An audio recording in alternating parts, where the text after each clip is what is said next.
Hello friends, एजुसिला में आपका स्वागत है। हम लोग जो सीरीज चला रहे थे मैथ्स की, उसमें देखेंगे नेक्स्ट क्वेश्चन। उससे पहले आप सभी को नव वर्ष की हार्दिक शुभकामनाएं। और आपके लिए ये कोटेशन लिखा हुआ है, इसको पढ़ेंगे। किसी की सलाह से रास्ते जरूर मिलते हैं, पर मंजिल तो खुद की मेहनत से ही मिलती है। इससे आपको क्या समझ में आया कि किसी की सलाह से रास्ते जरूर मिलते हैं, मतलब आपको सलाह तो सभी लोग दे रहे हैं या गाइड सभी लोग कर रहे हैं, पर जो सिलेक्शन है, मतलब जो मंजिल है, जो सिलेक्शन है आपके लिए, वो आपको आपकी मेहनत से मिलना है। और वो मेहनत होगी ज़्यादा से ज़्यादा क्वेश्चन लगाने से, जिससे कि आप अपनी मंजिल तक रुके जाके। मतलब आपका अगर सपना है कि आप यूपीएसआई की वर्दी पाना है, तो आप वहीं पर ही रुके जाके, तभी आपकी मेहनत सफल मानी जाएगी। तो फिर इसी के आधार पर आप ज़्यादा से ज़्यादा क्वेश्चंस लगाएंगे और प्रैक्टिस करेंगे। तो आपको अभी तक अनुभव हो चुका होगा कि हाँ, किस तरह से क्वेश्चंस करने और किस टाइप के क्वेश्चंस आ सकते हैं। मॉक का भी पिछला जो मॉक था उसमें इजी क्वेश्चन थे। इससे एबव क्वेश्चंस आपको प्रैक्टिस सीरीज में कराए हैं और भी आगे कराते रहेंगे, जिससे आपको प्रैक्टिस अच्छी हो जाए। अब देखेंगे आज का फर्स्ट क्वेश्चन। पेन कॉपी लेकर बैठेंगे और साथ में लगाएंगे, स्पीड इससे मेंटेन होगी आपकी। तो फर्स्ट क्वेश्चन क्या है, परसेंटेज का है, सीधा सा क्वेश्चन। जिसको फ्रैक्शन याद होगी वो डायरेक्ट कर पा रहा होगा। हम यहाँ पर डायरेक्ट लिख रहे हैं पूरा 175/100, 150/100 इंटू 20/100 इंटू 1800, ये लिखा हुआ है। इन सबकी फ्रैक्शन आपको याद होनी चाहिए। जैसे 25 के टेबल से कटेगा तो 25 सत्ते और 25 चौको, ठीक है। 25 छक्का और 25 चौको, तो इसको काटेंगे तो 3/2 आ जाएगा। और ये 20 पंचे 100, तो 1/5 इंटू 1800, ठीक है। 4 दूनी 8 और 8 5 40। तो अगर इससे काटेंगे 10, ये 10 बनाएगा तो 1 0 चला जाएगा। और 4 से इसको काटेंगे तो 4 चौको 16, 2 4 पंचे 20, ठीक है। 7 इंटू 3 इंटू 45, तो 45 त्रिक्का 3 पचे 15, 3 चौको 12 और 1 13। और इसमें 7 का मल्टीप्लाई करेंगे तो 7 पचे 35, 3 7 त्रिक 21 और 3 24, 2 7 एकम 7 2 9, 9 4 5। इस तरह से आप आंसर पा रहे होंगे। और आपको पहले भी बता चुके हैं, नंबर सिस्टम के जो भी केस होते हैं, या डिजिटल सम होता है या यूनिट डिजिट होता है, वो चीज आपको हर जगह अप्लाई करके देखनी है। साथ ही साथ प्रैक्टिस आप जब कर रहे हो तब भी देखना है, इससे आपकी हैबिट पड़ेगी। यहां पर यूनिट डिजिट से क्वेश्चन हो रहा था, देखिए सबके यूनिट डिजिट अलग अलग दिए हैं, सिर्फ इसका और इसका दिया है। यहां देखिए 7 त्रिक 21, एक यूनिट डिजिट इंटू 5 करेंगे, 5 आएगा, जो कि आपका आंसर बिना मल्टीप्लाई करे आ जाता। तो इस तरीके से आप इन क्वेश्चंस को अप्रोच करिए कि हम किस तरीके से करेंगे। नेक्स्ट क्वेश्चन देखेंगे। नेक्स्ट क्वेश्चन दिया हुआ है इलेक्शन का। इसमें क्या है कि एक चुनाव में 25% मतदाताओं ने मतदान नहीं किया। डाले गए मतों में से 20% अवैध घोषित कर दिए गए। विजेता को वैध मतों का 60% प्राप्त हुआ। और उसने अपने प्रतिद्वंदी, मतलब अपोजिशन, जो उसके अपोजिट खड़ा हुआ होगा, उसको बताया है कि वो 2400 मतों से हरा दिया उसने। तो कह रहा है कुल मतदाताओं की संख्या, टोटल नंबर बताने मतदाताओं के, वो आपको सॉल्व करना है। तो इस क्वेश्चन को आप देख पा रहे होंगे, सिंपल लैंग्वेज लिखी है। तो इसको क्या करेंगे, टोटल जो मतदाताओं की संख्या है वो हमने कहा कि x है, ठीक है। टोटल वोट होंगे 100%, जिसमें से 25% लोगों ने मत नहीं दिया। तो कितने लोगों ने मत दिया, 75% लोगों ने मत दिया। कह रहा है डाले गए मतों में से 20% अवैध घोषित कर दिए गए। तो 20% अगर अवैध मतलब इनवैलिड घोषित कर दिए गए, तो कितने, 80% वैलिड हो गए, 80% वैलिड हो गए। कह रहा है विजेता को जो वैलिड वोट पड़े हैं उसका 60% प्राप्त हुआ है। और उसके अपने प्रतिद्वंदी को 2400 मतों से हराया, जो विन हुआ है उसको 60%, लूज हुआ होगा उसको कितने मिले होंगे, मतलब जो हारा होगा उसको 40% मिले होंगे। इन दोनों में जो डिफरेंस होगा वही तो इन मतों का अंतर होगा। तो ये 20% आया डिफरेंस, ये 20% इनके बराबर हो रहा होगा। तो आप बस यही चेन बना देंगे, 20% यहां आया इनका डिफरेंस, जो कि बराबर है 2400 के। अब इसको डायरेक्ट सॉल्व करेंगे। x 75% की फ्रैक्शन 3/4, इसकी 4/5, 80% की 4/5, 20 की 1/5 बराबर 2400। ठीक है, अब इसको करेंगे तो 4 से ये 4 चला जाएगा, 3 8 24, 800 हो जाएगा, 25 8 200, 25 8 200। ये आपका इजीली आंसर आ जाएगा। तो समझ पाए आप इस क्वेश्चन को किस तरह से करेंगे। सीधी सी लैंग्वेज है कि 25% मतदाताओं ने अपना मत नहीं डाला, मतलब वो डालने ही नहीं गए। डाले गए मतों में से 20% इनवैलिड थे, तो 80% वैलिड हुए। उसके बाद 2 कैंडिडेट थे जिसमें से एक ने जीता है और एक ने हारा है, तो उन दोनों का जो डिफरेंस हुआ होगा वो आपका 2400 के बराबर होगा। ठीक है, तो इस तरीके से आप इसको सॉल्व कर रहे होंगे। नेक्स्ट क्वेश्चन देखेंगे। नेक्स्ट क्वेश्चन क्या दिया हुआ है, एक छात्र को, एक संख्या को, एक छात्र है उसको संख्या दी गई है, तो एक संख्या को 7/11 से गुणा करने के लिए कहा गया था।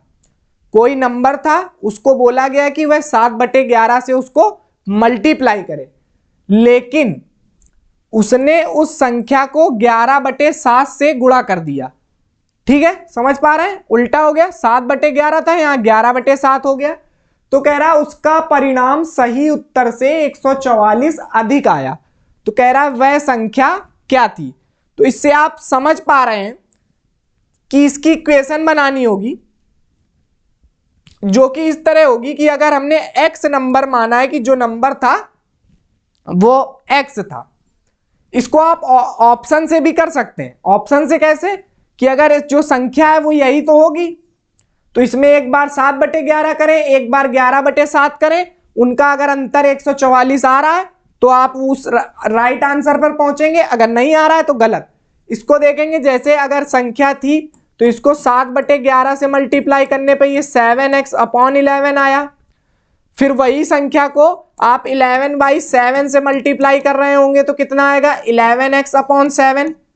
ठीक है, कह रहा है परिणाम सही उत्तर से 144 अधिक हो, तो इसमें से इसको आप सब्ट्रैक्ट कर देंगे तो आपको इसके बराबर हो जाएगा 11x/7 माइनस 7x/11 बराबर 144। तो इसको जब आप करेंगे 77 आपका एलसीएम आ जाएगा 7, और इसका जब इसको सॉल्व करेंगे 11 इंटू 11 121x माइनस 11 7 7 49x बराबर 144। ठीक है, इससे आप सब्ट्रैक्ट करेंगे तो आएगा 72 और अपॉन 77 बराबर 144। इससे ये 2 टाइम्स जा रहा है और x बराबर आपको x बराबर 77 इंटू 2 मतलब 154। ठीक है, ये आपको आंसर मिल जाएगा। अब इसी में आप ऑप्शन अप्रोच से बहुत ही आराम से कर सकते हैं। इसमें आप 7/11 करें और 11/7 करें, दोनों का डिफरेंस निकालें, 144 आएगा, जो कि सही आंसर होगा। ठीक है, समझ गए इस क्वेश्चन को आप।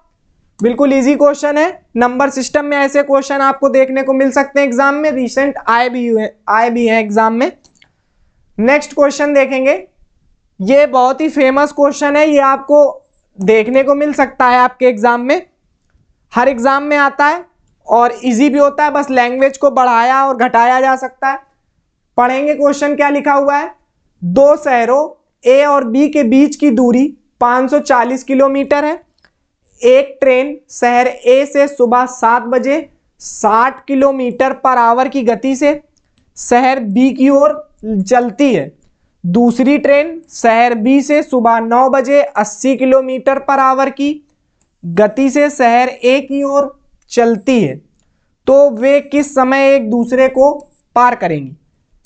ये केस है कि ये ए है, ये बी है, यहां से कोई चीज ऐसे जाएगी और उधर से यहां आने की बात कर रहा है, लेकिन इसने कहा जो बीच की दूरी है वो 540 किलोमीटर है। क्या है? 540 किलोमीटर है। समझ पा रहे हैं आप? 540 किलोमीटर है, लेकिन ए 7 बजे और बी उधर से 9 बजे, तो जो 7 से 9 2 घंटे का गैप है उसको आप इक्वल कर रहे होंगे। तो अगर 7 से यहां अगर हम पहुंच गए, यहां बजेगा 9, यहां बजेगा 9, वो भी ए के लिए, और वहां से बी चलेगी 9 बजे, वो बी के लिए। तो ये जो डिस्टेंस आएगी, ये वाली डिस्टेंस, यही आप कैलकुलेट कर रहे होंगे। तो इसको आप करेंगे तो यहां जो 2 घंटे शेष रह गए, वो शेष घंटे किसके लिए? 60 किलोमीटर पर आवर की स्पीड से गई थी, तो 60 इंटू 2 मतलब 120 किलोमीटर रेलगाड़ी जो ए है, मतलब जो शहर ए से ट्रेन जो है वो निकली होगी, तो 120 किलोमीटर 9 बजे तक चल चुकी होगी। तो टोटल डिस्टेंस में से 120 आप सब्ट्रैक्ट करेंगे तो आपको मिलेगा 420 किलोमीटर। क्या मिलेगा? 420 किलोमीटर आपको मिलेगा। अब यहां से यहां तक की 420 किलोमीटर आपकी डिस्टेंस हो गई। अब ये अपोजिट डायरेक्शन रिलेटिव स्पीड, तो आप इसमें लगा रहे होंगे टाइम के लिए टोटल डिस्टेंस 420, और रिलेटिव स्पीड जब डायरेक्शन ऐसे होगी, अपोजिट होगी, तो ऐड हो रही होंगी स्पीड। तो 60 और 80 को आप ऐड करेंगे तो 140 आएगा, वो भी किलोमीटर पर आवर में, और ये किलोमीटर में दिया होगा। ये जीरो से ये जीरो चला जाएगा। टाइम आ गया 3 आवर। क्या आ गया? 3 आवर। अब आप जब आपने समय निकाल लिया कि 3 आवर आया, तो आप क्या कर रहे होंगे कि 9 बजे से आप कैलकुलेट कर रहे थे, तो 9 के बाद का समय 3 आवर उस समय मिलेंगी। तो 9 से 3 गए, 9 3 12, 9 3 12 मतलब 12 PM आपका आंसर आ जाएगा, ना कि 12 AM। इस चीज से आप समझ सकते हैं, समझ रहे हैं? ये गलती करने के चांस हैं और ये आपका आंसर होगा। समझ गए? इस चीज का इसमें ध्यान रखना है। आपको सबसे ज्यादा ध्यान यूनिट का कि किलोमीटर में दिया है कि मीटर पर सेकंड में दिया है। इस तरह से आप जब हर चीज को जान पाएंगे कि हाँ हमने सही किया है या कैलकुलेट सही किया है, तो आप इस क्वेश्चन को बहुत ही अच्छी तरीके से कर पा रहे होंगे। नेक्स्ट क्वेश्चन दिया है एज का, पढ़ेंगे। अनु और राहुल की वर्तमान आयु के बीच का अनुपात 5:A है। अनु दिनेश से 9 वर्ष छोटी है। 9 वर्ष बाद दिनेश की आयु 33 वर्ष होगी। राहुल और अनु की आयु का अंतर दिनेश की वर्तमान आयु के बराबर है। ए का मान क्या होगा? तो पहले आप इसको देखेंगे। अनु, उसका रेशियो दिया है किसके साथ? राहुल के साथ। कितना दिया है? 5, और ए इसके साथ अगर हम x और x अगर मान लें तो कोई प्रॉब्लम? तो आप कहेंगे नो प्रॉब्लम। ठीक है। अनु दिनेश से 9 वर्ष छोटी है, मतलब अगर दिनेश से 9 साल छोटी है कौन? अनु। कौन? अनु। तो दिनेश की क्या हो जाएगी आयु? a + 9, और अनु की यहां पे रेशियो में क्या दी है? 5x + 9। तो आपको दिनेश की आयु ये पता चल गई। उसके बाद 9 वर्ष बाद दिनेश की आयु इतनी होगी। 9 वर्ष बाद ना, तो दिनेश 9 साल ज्यादा हो गया होगा, तो 5x + 9 तो था ही, 9 साल ज्यादा हो जाएगा तो 33 साल होगी। तो 5x = 33 - 18, तो आ जाएगा 15, 5x, x बराबर 3। क्या आ गया? x बराबर 3। तो आप ये जो एक्चुअल वैल्यू है, इसलिए x यहां पर लिखा था, जो एक्चुअल वैल्यू है वो आपने निकाल ली। अब कह रहा है राहुल और अनु की आयु का अंतर, राहुल और अनु की आयु का अंतर, इसमें अगर करेंगे तो 15, और इसमें अभी अनु 3a हो गया। ठीक है, इनका अंतर 15 माइनस 3a, 15 माइनस 3a। उसके बाद दिनेश की वर्तमान आयु, दिनेश की कितनी हो जाएगी? 5 तिहाई 15, 15 प्लस 9 24। क्या हो जाएगी? 24। तो ये उल्टा लिख दिया, पहले राहुल का बोला है ना। 3a माइनस 15 बराबर 24, तो ये हो जाएगा 3a बराबर 39, तो a बराबर 13। क्या आ गया? a बराबर 13। तो ये आपका आंसर हो जाएगा। इसमें आप जो है किसी भी तरह से शॉर्टकट नहीं लगा पा रहे होंगे, और अच्छे लेवल का क्वेश्चन है। इस क्वेश्चन को इस तरह से डील करेंगे क्योंकि आपको इक्वेशन और लैंग्वेज को समझना दोनों ही आना चाहिए, इसलिए इस क्वेश्चन को रखा है कि आप इस टाइप के क्वेश्चन से भी हैबिचुअल रहें। समझ रहे हैं? अगर ये क्वेश्चन आपको दिक्कत कर रहा है तो आप इसको नोट डाउन करके कई बार प्रैक्टिस कर सकते हैं, या वीडियो के माध्यम से बार बार आप इसको रिपीट करेंगे तो आपको ये समझ में आ रहा होगा कि किस तरह से क्वेश्चन किया है। इसमें तो किसी को प्रॉब्लम नहीं होगी कि क्यों x माना है, क्योंकि एक्चुअल यहां पर तो किसी को नहीं हो रही कि ये दो अचर पद हो गए, तो इसका कोई लॉजिक नहीं है, क्योंकि यहां पर कोई वैल्यू थी और यहां हमने अपने तरफ से मानी रेशियो को मेंटेन करने के लिए। ठीक है, नेक्स्ट क्वेश्चन देखेंगे। नेक्स्ट क्वेश्चन क्या दिया है? नेक्स्ट क्वेश्चन दिया है 15 पुरुष किसी कार्य को 12 दिनों में पूरा कर सकते हैं। ठीक है, कोई कार्य है जिसमें 15 पुरुष किसी कार्य को 12 दिनों में कर सकते हैं। कार्य शुरू होने के 4 दिन बाद कुछ पुरुषों ने काम छोड़ दिया, मतलब जो कार्य शुरू हुआ था उसमें 4 दिन तक पुरुषों ने काम किया, लेकिन उसके बाद कुछ लोगों ने छोड़ दिया। यदि शेष कार्य बचे हुए पुरुषों द्वारा 10 दिन में पूरा किया गया तो कार्य शुरू होने के 4 दिन बाद कितने पुरुषों ने काम छोड़ा था? तो आप इसको टोटल वर्क बराबर टोटल वर्क कर रहे होंगे, इसका यही कॉन्सेप्ट होता है।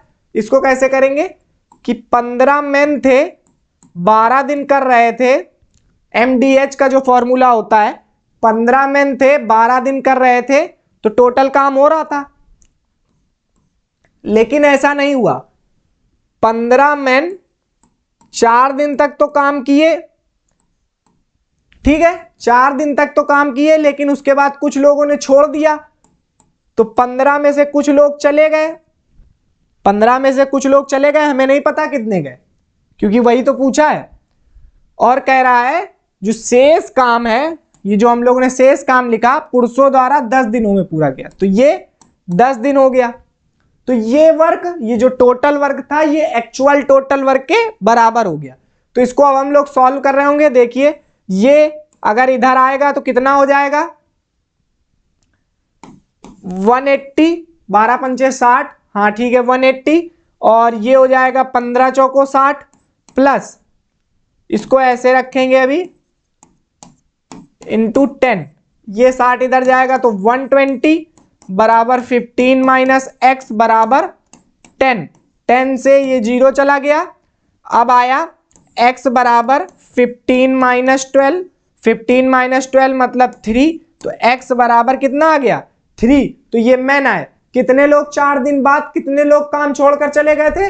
3 मैन। यही आपसे पूछा था, इसीलिए इसको यहां पर x लेट किया था, तभी हमको ये एक्चुअल पता चल गया। अगर टोटल दिन पूछता, अगर यहां से लेके यहां तक पूछता तो 4 दिन यहां और बाकी जो यहां निकल 10 दिन यहां, तो 14 दिन हो जाते। इस तरह से भी क्वेश्चन पूछा जाता है। अगर आपने प्रैक्टिस की होगी टाइम एंड वर्क की, तो आपको ये क्वेश्चन किसी भी प्रकार से दिक्कत नहीं हो रही होगी। नेक्स्ट क्वेश्चन करेंगे। नेक्स्ट क्वेश्चन देखेंगे। नेक्स्ट क्वेश्चन भी इलेक्शन का है।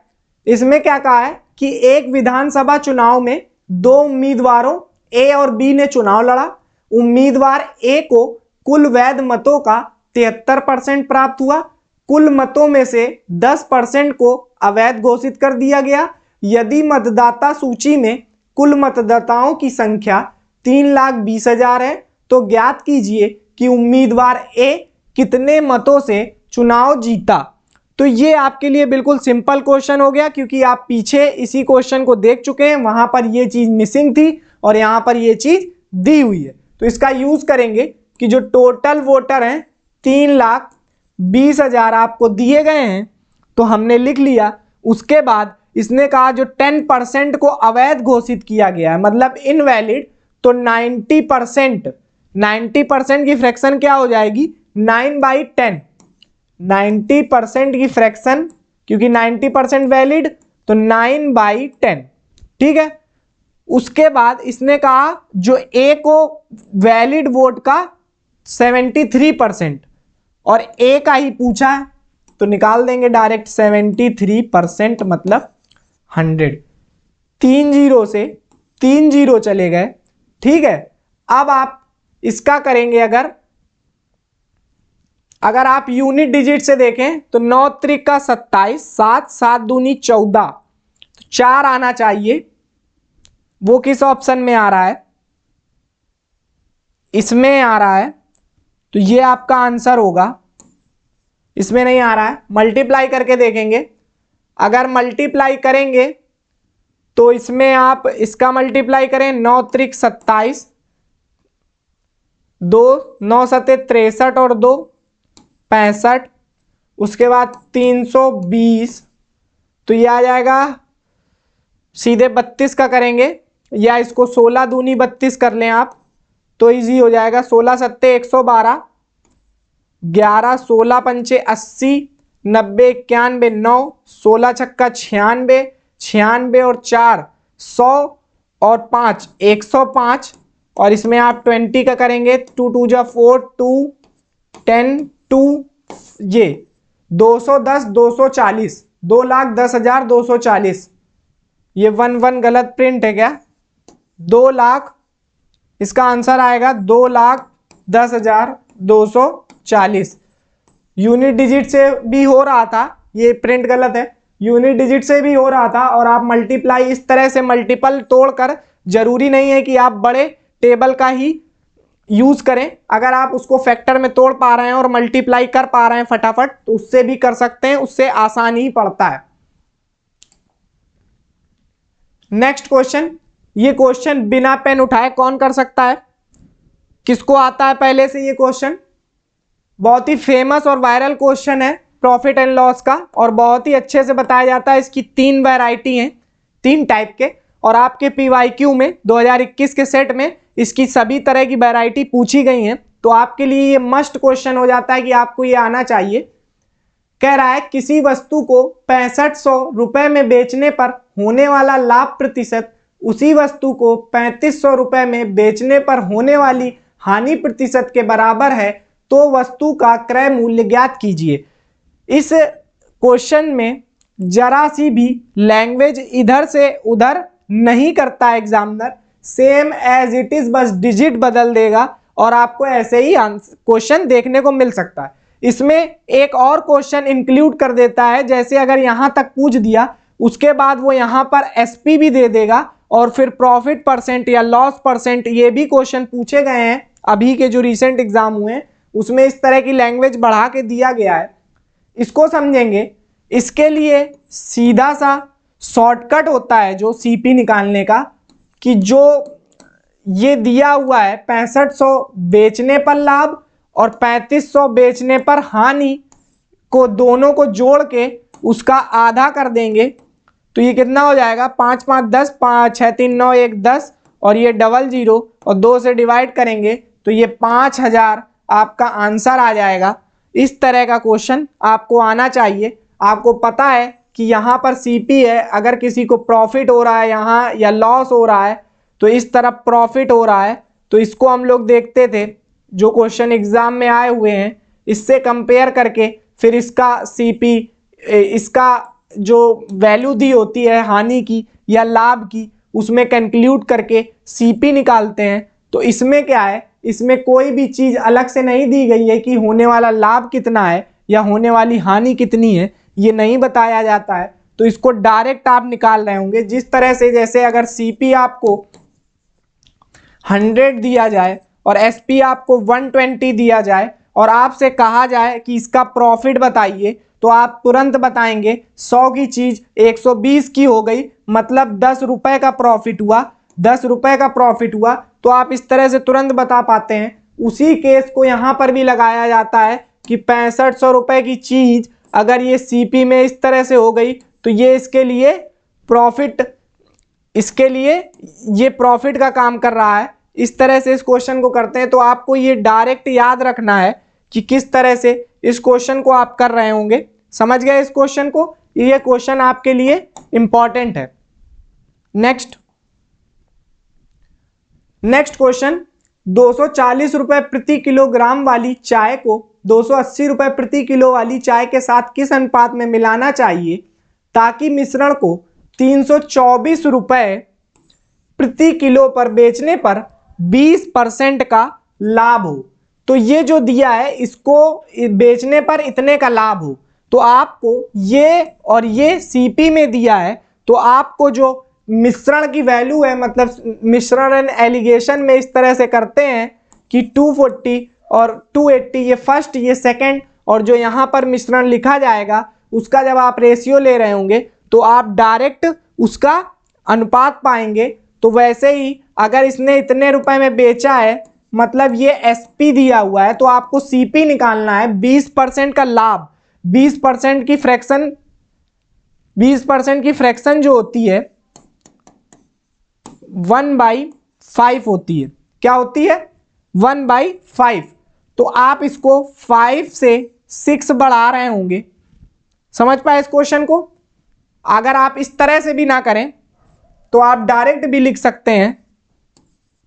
ये आपको फ्रैक्शन अगर याद होगी तो कर पाएंगे, अगर जिस फ्रैक्शन नहीं याद होगी जिस नंबर की, उसके लिए देखिए कि 120% लाभ हो रहा है, तो 100 से कितना लाभ हो रहा होगा? 120, क्योंकि 120 जो है वो एसपी का काम कर रहा होगा जो इसके बराबर है। अब इसको काटेंगे तो वही 5/6 आएगा। 6 से इसको काटेंगे तो 6 पंचे 30, 6 चौको 24 और 5 चौको 20, 5 25, 2 27, 270 आपका यहां के लिए सीपी आया मिक्सचर का।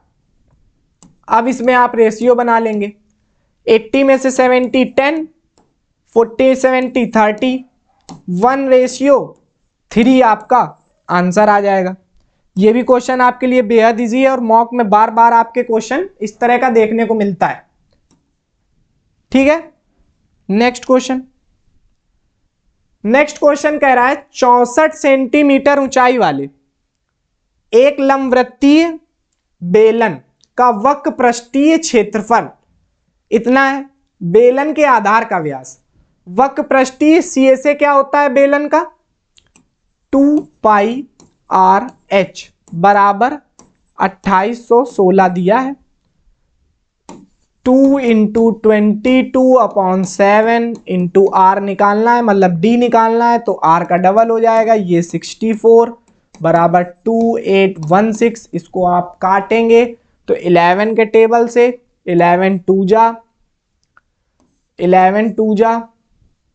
11 दूनी 22 हो गया। 6 11 5 55 और 11 छक्का 66। ठीक है, फिर इसको 4 के टेबल, 2 दूनी 4, 4 चंग 24, 4 चौको 16, 64 से 64 चला गया तो R बराबर आया 7 और इसका डबल हो जाएगा 14, जो कि आपका व्यास आ जाएगा। तो ये आपके लिए बिल्कुल सिंपल CSA निकालना था जो कि आपको दिया था, तो आपको ये फॉर्मूला याद होगा तो आप तुरंत कर पा रहे होंगे। ठीक है, नेक्स्ट क्वेश्चन है X अकेला किसी कार्य को 15 दिन में कर सकता है, Y उसी कार्य को 10 दिनों में कर सकता है। कार्य पूरा करने के लिए 4800 रुपए आवंटित किए गए थे। यदि Z की सहायता से वे 5 दिनों में कार्य पूरा करने में सफल रहे तो Z को कितनी राशि मिलेगी? इस क्वेश्चन में क्या कहा गया है कि X और Y हैं, वो कुछ दिनों में काम कर रहे हैं, उनके लिए कितने रुपए आवंटित किए गए? 4800 रुपए। तो आपको इसमें जो कंसेप्ट लगाना है उसमें ये बताया जाता है कि जो भी रुपए आवंटित किए जा रहे होंगे वो उनके काम के अनुसार आवंटित किए जा रहे होंगे। तो आप इन सब की एफिशिएंसी निकालेंगे कि एक्स की वैल्यू कितनी दी है 15 डेज, वाई की जो वैल्यू है वो दी 10 डेज, लेकिन जो एक्स वाई जेड 5 दिनों में कर रहे हैं, एक्स वाई और जेड ये 5 डेज में, तीनों का अगर आपने एलसीएम लिया तो 30 आ जाएगा, 15 दूनी 30, 10 तिहाई 30, 5 छक्का 30। तो जो तीनों की एफिशिएंसी है वो 6 है, और एक्स और वाई की, एक्स की 2 वाई की 3, पूछी किसकी है जेड की। तो ये जो 6 डिनोट कर रहा है ये तो जितने रुपए आवंटित किए गए हैं सबको आवंटित किए गए हैं ना। तो जो 6 की वैल्यू है वो 4800 है, और आपको जेड की चाहिए तो जेड की आप निकाल लेंगे कि नहीं। 2 इसकी एफिशिएंसी, इसकी 3 और जेड बराबर 6 की एफिशिएंसी, तो जेड बराबर ऑटोमेटिक 1 निकल आएगी, जो कि आपको 1 की वैल्यू चाहिए। ये आपका आंसर होगा। तो आप क्या कर रहे होंगे 1 बराबर 4800 अपॉन 6 इंटू 1 निकालेंगे तो ये आ जाएगा 800 रुपए आपका एक्चुअल आंसर होगा जेड के लिए। ठीक है, अगर 2 के लिए पूछता तो यहां पर 2 का मल्टीप्लाई कर रहे होते, अगर y के लिए पूछता तो यहां पर 3 का मल्टीप्लाई कर रहे होते। तो ये इस तरह से आप इस क्वेश्चन को इजीली कर पाए। नेक्स्ट क्वेश्चन, इसमें किसी प्रकार की कोई दिक्कत नहीं होगी, सिंपल क्वेश्चन है और सिंपल ही लैंग्वेज है। नेक्स्ट क्वेश्चन, नेक्स्ट क्वेश्चन दिया हुआ है, एक निश्चित राशि पर समान वार्षिक ब्याज दर से 3 वर्ष और 5 वर्ष बाद चक्रवृद्धि ब्याज। कह रहा है पहले 3 वर्ष का ये है 5324, 5 वर्ष बाद चक्रवृद्धि ब्याज ये है। तो कह रहा है मिश्रधन बताया है, प्राप्त मिश्रधन। ठीक है, तो वह राशि क्या है, क्या कह रहा है वह राशि क्या है। तो आप इसको सिंगल डिजिट में निकालने के लिए आपको पता है कि कोई राशि रही होगी जो 3 साल में इतनी है और फिर 5 साल में इतनी हो गई है। ठीक है, तो 3 ईयर और 5 ईयर, तो ये जो बीच का गैप है ये यहाँ पे 2 ईयर का आ रहा है ना।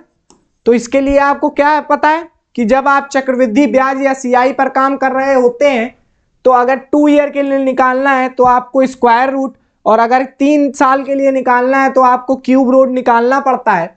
तो बस हम लोग डायरेक्ट करेंगे कि क्या हो रहा होगा कि 6442.04 अपॉन 5324, और ये 2 जीरो से 2 जीरो आ जाएंगे, मतलब इसको हटाएंगे डेसिमल तो 2 जीरो आ जाएंगे।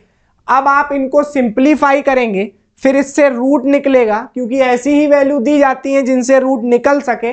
आप 1 टाइम 1 मतलब फ्रैक्शन बना लेंगे, उसके बाद ये सॉल्व होगा कैसे कि इसको अगर आप काटेंगे तो देखिए किसके टेबल से, इसमें 4 है तो 4 के टेबल से काटें, अगर 4 1 जा 4 एकम 4 हो गया, 4 छंग 24, 4 एकम 4 0, 4 पंचे 20, 4 एकम 4। ठीक है, फिर ये 4 एकम 4, उसके बाद 4 तिहाई 12, 4 तिहाई 12 0, 4 एकम 4 0 0। ये देखिए ये 1331 आपको दिखने लगा। 1331 किसका क्यूब होता है 11 का, लेकिन हमें तो स्क्वायर चाहिए। तो फिर से अगर काटेंगे इसको 4 के टेबल से, 4 चौको 16 0, 4 दूनी 8, 2 4 छंग 24, 4 से कटेगा नहीं, 4 से नहीं कटेगा, तो फिर इसको आप काटेंगे 11 के टेबल से, क्योंकि 11 से नीचे से कट ही रहा है। तो 11 एकम 11, 5, 11 चौको 44, 6 और 1 7, 11 एकम 11, 5, 11 चौको 44 और 6 और 1 7, 11 छक्का 66, 4, 11 चौको 44, 1 और 11 एकम 11। ये 11 से जाएगा तो 1 2 1 0 0। तो ये अब इस तरह से, फिर 11 से 11 एकम 11, और 3 11 तिहाई 33, 3 11 तिहाई 33, 11 एकम 11, 11 एकम 11, 11, ये ऐसे आ जाएगा। तो इस तरीके से आप काटेंगे। तो ये क्वेश्चन आपके लिए होमवर्क रहेगा कि आप इसको काटें और वैल्यू को सिंप्लीफाई करें। आपको इस तरीके से बता दिया है कि क्या करना है, हम कैलकुलेशन करें, इससे अच्छा आप कैलकुलेशन करें। इसको ये लिख दे रहे हैं, इसको आपको फ्रैक्शन में बनाना है, मतलब सिंपल करना है। ठीक है, इसको आप सिंपल करेंगे, पहले 4 के टेबल से, फिर 11 के टेबल से, कटता चला जाएगा, सिंपल सा रूट बाहर आ जाएगा। रूट बाहर आने के बाद आप जो वैल्यू निकाल लिए होंगे उस पे आप परसेंटेज निकाल लीजिए। जैसे अगर 11/10 आया तो ये कितना, 1/10, मतलब 10%। तो यहां से 3 बार 10%, तो प्रिंसिपल आप निकाल लेंगे। समझ गए? इस तरीके से आप क्वेश्चन कर रहे होंगे, इसको करेंगे और कमेंट बॉक्स में इसका आंसर देंगे कि क्या आंसर आया। ठीक है, इतना तो आपको पता ही है कि इसने आपने चैप्टर पढ़ा है, तो ये कैलकुलेटिव चैप्टर है, तो आपको इसको प्रैक्टिस करनी पड़ेगी। नेक्स्ट क्वेश्चन है, एक कॉलेज में 600 फैकल्टी सदस्य हैं। कह रहा है जिनमें से 40% महिलाएं हैं। पुरुषों की औसत ऊंचाई 170 सेंटीमीटर है और महिलाओं की औसत ऊंचाई 160 सेंटीमीटर है। पूरे फैकल्टी की औसत ऊंचाई बताइए। ओवरऑल पूछा है, 40% महिलाएं बता दी हैं, तो 60% अंडरस्टूड है कि पुरुष होंगे, इसकी कोई जरूरत नहीं पड़ेगी। ठीक है, परसेंटेज में बात हो गई है। तो हम लोग बात करेंगे मेल और फीमेल की, रेशियो बनाएंगे। मेल 60% है, 40% ये है, इसको काटेंगे, 3:2 आ जाएगा। 3:2 आ जाएगा कि नहीं आ जाएगा। उसके बाद जो पुरुषों की औसत ऊंचाई दी है 170 सेंटीमीटर और जो महिलाओं की औसत ऊंचाई दी है 160 सेंटीमीटर। इसको आप सॉल्व करेंगे ओवरऑल, वो आपका आंसर आएगा। तो अगर आप इसको सॉल्व कर रहे हैं तो इसका इसमें मल्टीप्लाई, इसका इसमें मल्टीप्लाई, तो 17 दूनी 34 और 51 510, 16 दूनी 32। ठीक है, इसका मल्टीप्लाई होके आपका कितना आया, 830। 830 में आप इस रेशियो का डिवाइड कर रहे होंगे 5 का, तो इसका आंसर आएगा 5 3 और 5 6 और फिर 5, तो 166 इसका आंसर आ जाएगा। इसी में देखिए, अगर ये डेविएशन से करें तो किस तरीके से करेंगे आप, डेविएशन से अगर करें तो किस तरीके से करेंगे, ये तो मल्टीप्लाई हो गया। डेविएशन के लिए अगर हमने लेट किया कि 165 हमने अपने तरफ से लेट किया, इन दोनों के बीच में ही आंसर होगा कि नहीं होगा। समझ गए? ये तो आंसर हो ही नहीं सकता था क्योंकि 170 और 160 के बीच नहीं आ सकता नंबर ये। अब इससे कितना ज्यादा है, 5 ज्यादा है। इससे कितना कम है, 5 कम है। तो ये 5 तिहाई 15 प्लस का और ये 5 दूनी 10 माइनस का, तो ये आया 5 पॉजिटिव। तो ये जो 5 पॉजिटिव है ये 165 प्लस 5 और ये जो रेशियो होगा ये इसका डिवाइड हो रहा होगा क्योंकि सब में बटेगा ना। जब आपने एक्चुअल वैल्यू निकाल ली उसमें आपने ये डिफरेंस और पॉजिटिव और निगेटिव पाया, तो ये बटेगा तो इस नंबर में ना पूरे में, तो ये आ गया 1। तो 165 प्लस 1 तो 166। ये दोनों मेथड से आपको क्वेश्चंस आने चाहिए, हर जगह हर चीज की जरूरत पड़ सकती है। तो इस तरीके से आप दोनों टाइप सीख चुके हैं और पहले भी आपको बता चुके हैं, ये वाला भी और ये वाला भी, दोनों मेथड आप इसको, जैसे ये रेशियो का क्वेश्चन है इसमें यूज किया है, ऐसे ही आपको एवरेज के क्वेश्चन दिए जाते हैं उसमें भी अच्छा खासा इसका वेटेज है। ठीक है, नेक्स्ट क्वेश्चन देखेंगे। नेक्स्ट क्वेश्चन क्या है, एक निश्चित राशि पर 20% प्रति वर्ष की दर से 2 सही 1/2 वर्ष, 2 सही 1/2 वर्ष, ठीक है, का चक्रवृद्धि ब्याज जो वार्षिक रूप से संयोजित होता है जो कि 2920 है, तो कह रहा है मूलधन बताइए। तो इसके लिए आपको फ्रैक्शन पर जाना है और आपने जैसे ही देखा 20%, इसकी फ्रैक्शन क्या होती है 1/5, 20% 1/5। तो अगर आप 1 ईयर की बात करेंगे तो 5 से रेशियो इसका कितना हो रहा होगा 6, 5 से 6 पर पहुंच गए। सेकेंड ईयर 5 से फिर 6 पर पहुंच गए। समझ गए इस चीज को। अब बात आई हाफ ईयर की, तो हाफ ईयर आप कैसे जा रहे होंगे, जब हाफ ईयर की बात होगी तो 2 साइकिल हो जाएंगी। 2 साइकिल का मतलब 20% है तो वो भी हाफ हो जाएगा, तो वो हो जाएगा 10%। तो 10% की क्या हो जाएगी फ्रैक्शन, 10% की फ्रैक्शन 1/10, तो 10 से 11 हो जाएगी कि नहीं।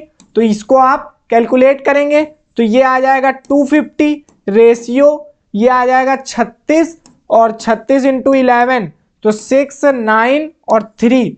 इसको आप कैलकुलेट कर रहे होंगे तो इसको करेंगे तो 6 और 4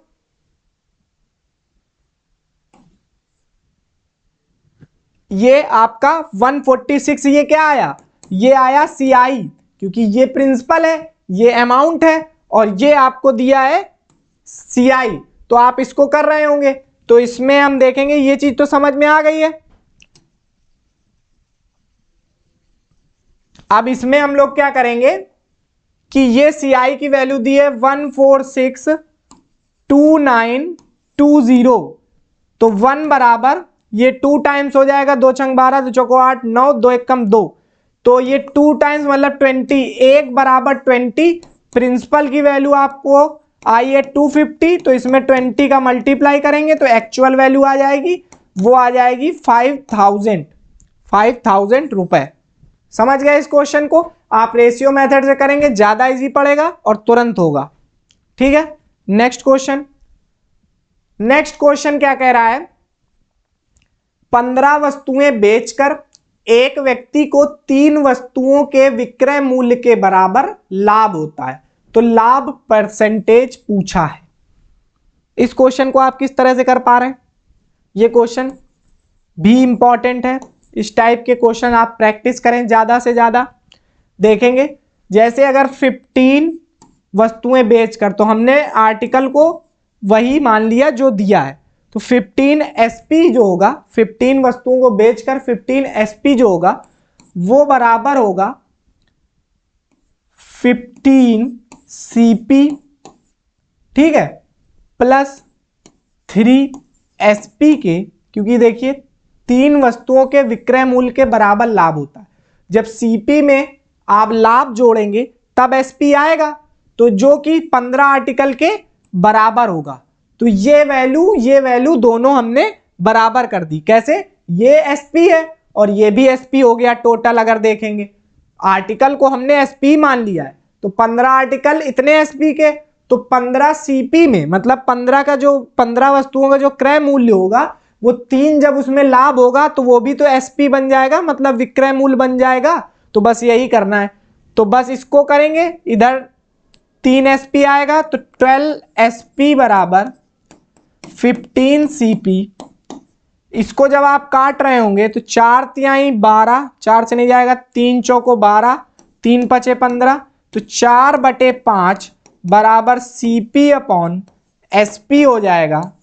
अब यहां से आप CP अपॉन SP का रेशियो आ गया 4/5। आपको चाहिए प्रॉफिट परसेंट, तो 4 की चीज 5 की हो गई, मतलब एक प्रॉफिट कितने पे, 4 पे, इंटू 100, तो ये तो 1/4 25%। समझ गए इस टाइप के क्वेश्चन को। तो आपको ये क्वेश्चंस इंपॉर्टेंट और अच्छे लगे होंगे अगर जिसने प्रैक्टिस की होगी कि हाँ हमें अच्छी क्वालिटी के क्वेश्चन चाहिए और अच्छे क्वेश्चन की प्रैक्टिस चाहिए, तो आप इन क्वेश्चन से बेहतर और कहीं नहीं पा सकते हैं। क्योंकि इन क्वेश्चंस में है क्या कि जो भी क्वेश्चंस अच्छे एग्जाम, जैसे कि जो आपके रीसेंट एग्जाम हुए हैं, रीसेंट एग्जाम के बेस्ट क्वेश्चंस आपको कराए जा रहे हैं, क्योंकि आपको पता है कि आपके पेपर में हार्ड और इजी ये चीज आपको नहीं बताई गई कि कौन सा पूछा जाएगा, लेकिन आपका क्या कर्तव्य है कि आप अच्छे से अच्छे क्वेश्चंस की प्रैक्टिस करें और चैप्टर के डीप तक जाएं, जिससे आपको अच्छी क्वालिटी पता चले। और वो ये आपको बेटर पता चल रहा होगा इन क्वेश्चन से कि हाँ ये क्वेश्चन हमसे फर्स्ट गो में हो रहे हैं कि नहीं हो रहे हैं, इनकी प्रैक्टिस करनी है कि नहीं करनी है। तो इस तरह से आप इन क्वेश्चंस की अच्छी से प्रैक्टिस करिए और अच्छे से न्यू ईयर मनाइए और पढ़ाई करिए और सिलेक्शन लीजिए। तो थैंक यू इसके लिए।